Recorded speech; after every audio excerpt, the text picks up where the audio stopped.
Hello there. Welcome to Schoology 101.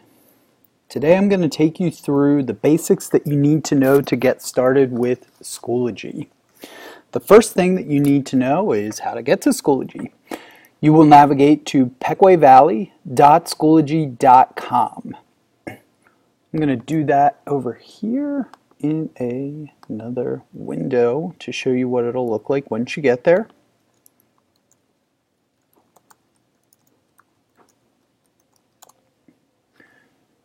So once I get there, I'm going to see in this field, I can log in with email or username. You are going to log in with a username. Please do not try to log in with your email. That will not work.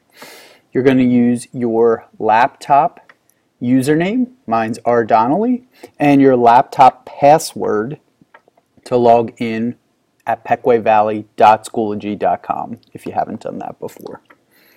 So I'll click login and I land on my home feed.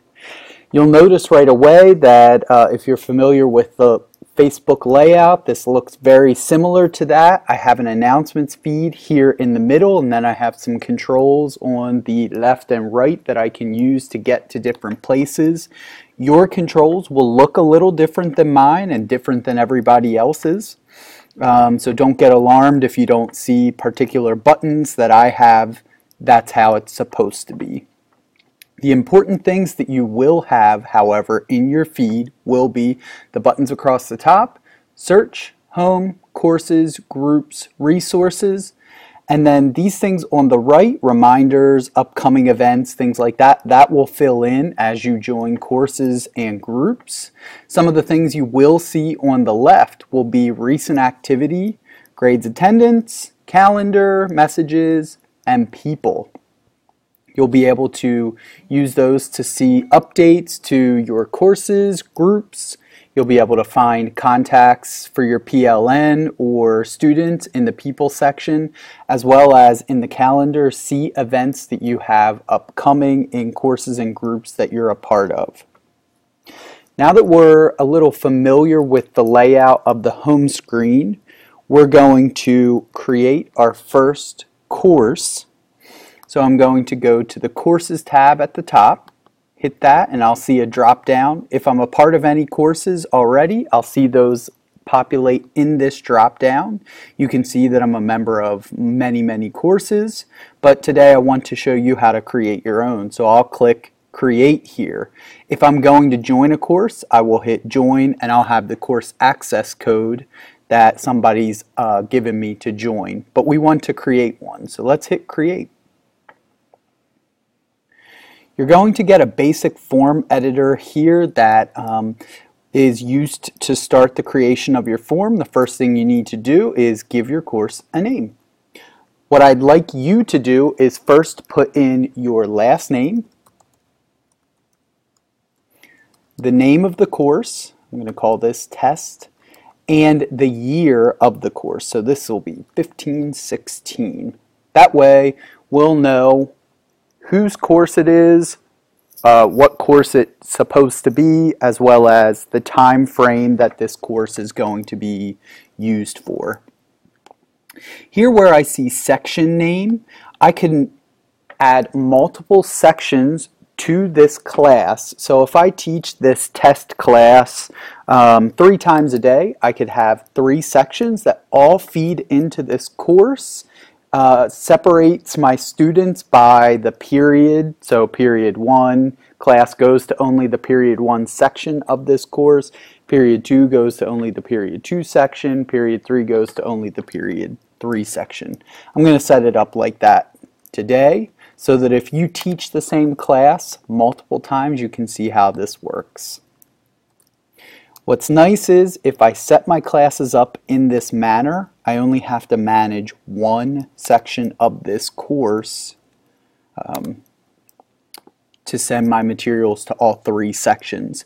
I can also individualize what period 1 sees at the same time versus what period 2 and period 3 will see. So I'll show you that as we go through today. I'm going to pick subject area. You kind of have to pick what is most pertinent to you. I'm just going to pick other here. level, you can pick a single grade or grade level band. So I'm going to say this is a course from 9 to 12, and I'll press 9 to begin, add range, and say it ends with 12th grade. And last but not least, you need to pick a grading period. This has everything to do with when your course is active in the Schoology system and when the system will automatically archive your course. An archive is when they take the course, kind of wrap it all up with all the student submissions, all the data, everything that's happened in that course, and put it in a folder for you to come back to later. So if I would choose an inactive period or a short marking period, let's say right now we're in marking period 4, and I need this for more than what this end date is, June 3rd. Let's say I need it to June 4th. On June 3rd, this course is wrapped up and I will no longer see it in my courses list. So make sure you pick the pertinent time periods that you need this course for when you're selecting your grading period. Nothing will happen to the course if you choose too short of a grading period, other than it'll go to the archive section where we could fix things from there. But just know that that has everything to do with when your course is active and when it goes to the archive. Now that I've done all the things that I need to do, gave it a name, gave my sections names, chose the subject area, level, and grading period, I'm going to hit create. Here is my blank shell of the course I just created. You'll notice here's the course name across the top. Same kind of layout that we saw in our home feed. Here's where my main updates and materials are going to be. Here's a section for notifications and upcoming events for this course. And then on the left, I see some controls that allow me to toggle between some different areas that we'll explore in this Schoology 101 course. So now that we've created a course, let's talk about the way I would organize that course.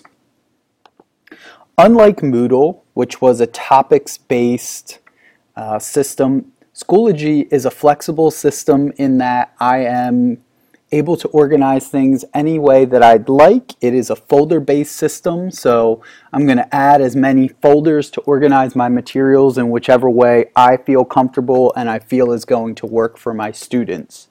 So in Schoology, I have the flexibility to organize in many different ways. I can have a folder for each unit, like you're used to in Moodle, or I could have a folder for reoccurring kind of themes that happen in my class. So I'm an ELA teacher, and maybe I have a folder for theme, I have a folder for plot, I have a folder for cause effect, some of my different skills that kind of come up in different times of the year.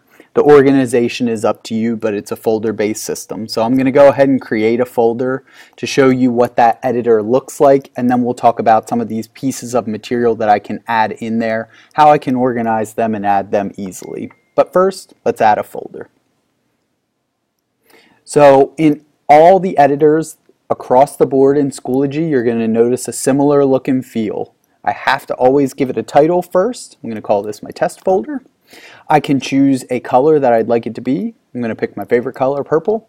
And in the description, I go ahead and give my directions for what's going to happen in this folder. It works just like a Word document editor, a Google Doc editor, a Pages editor. I can go ahead and type here, and then I have some formatting options across the top.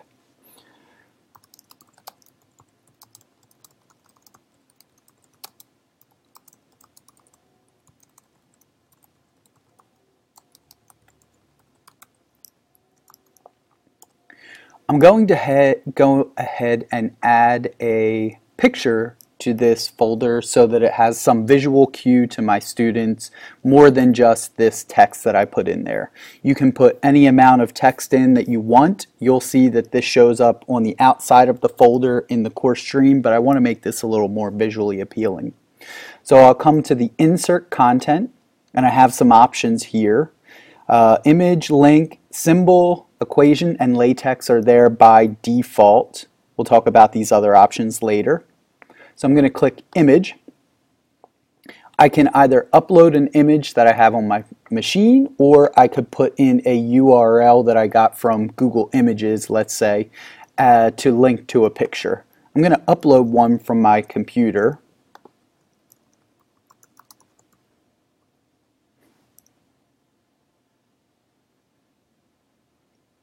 So I have the Schoology logo here. I'll go ahead and attach that, and you see that it shows up here in line. So it's a little large. I can change that by clicking on the mountains, or I can use these little buttons here to drag it to the size that I like. I think that looks great. If I scroll down and I've added multiple sections, you'll see that I have made this by default available to all sections. I can change that with certain pieces of material. This particular one just goes available to all sections, or I can customize here and check off the sections that I want it to go to. I'm going to end up unselecting that. I want it to go to everybody. I can set a date parameter around when it's available to those sections and when it's not available. I just want it generally to be available here. I see that it's visible.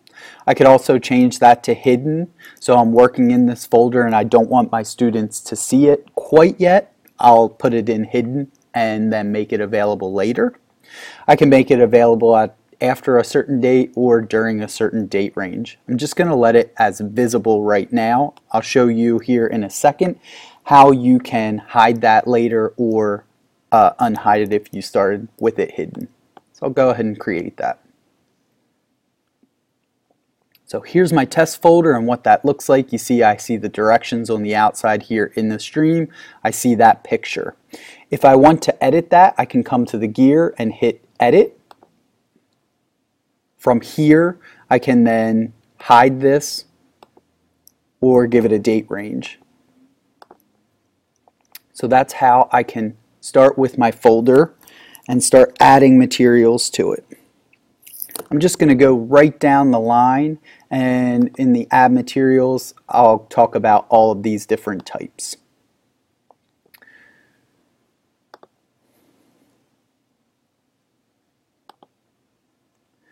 So one nice feature is these downward dropping arrows. Once I hit that arrow, I can start adding materials right inside this folder by kind of hovering around in between these two gray lines. You can see that as I hover over the gray lines and in between, they change to this green dotted line. What's nice is when I click that green dotted line, I can add a piece of material directly inside that folder, or below it, or above it, just by clicking on it and choosing the piece of material that I'd like. I want this to go inside the folder, so I'm going to go right here, click the green plus, and do Add Assignment. Again, you'll see a very similar editor. I'm going to walk through some of the differences here. So first, give a name. Here's my directions.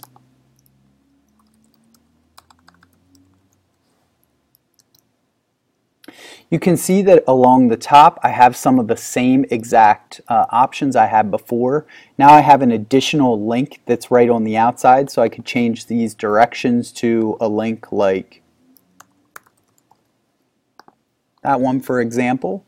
I can also use the insert content to add image or media, links, symbols, equations, latex, and now I have a new one called tooltip.